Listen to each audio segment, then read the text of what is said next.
SimCVD is a new method for an old problem in medical imaging: how to get accurate results when you don't have a lot of labeled data.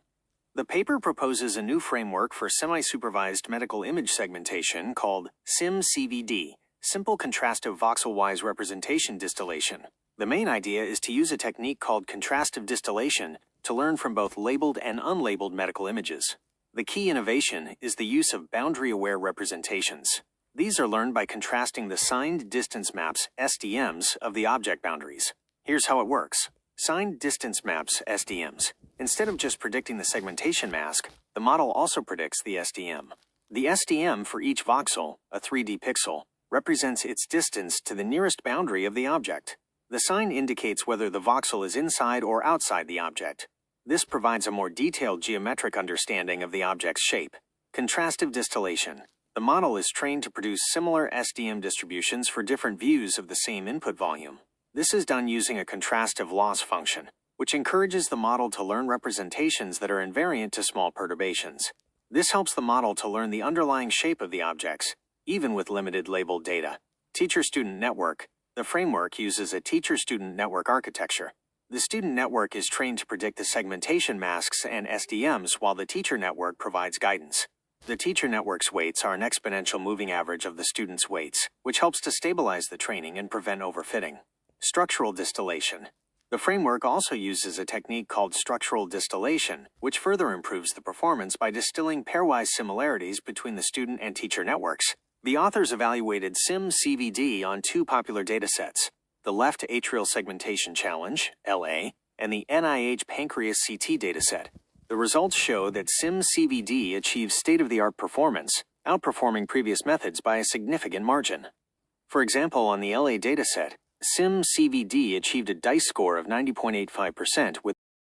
Yes, in the SimCVD framework, the teacher and student networks are not trained in the traditional sequential manner where a teacher is fully trained first. Instead, it's more of a simultaneous and interactive process. Here's a breakdown of how it works and what contrastive distillation is. Teacher and student training in SimCVD. In SimCVD, the student network is the primary network that is actively being trained using standard optimization methods like stochastic gradient descent. The teacher network, on the other hand, is not trained with its own optimizer. Instead, its weights are an exponential moving average, EMA, of the student network's weights. This means that the teacher network's updates are a smoother, more stable version of the student's updates. This approach, often seen in mean teacher models, helps in a few ways. It provides a more consistent and reliable teacher signal for the student. It helps to prevent the model from overfitting to the limited labeled data in a semi-supervised setting. So while the student learns directly from the data and the loss functions, the teacher learns by aggregating the knowledge of the student over time.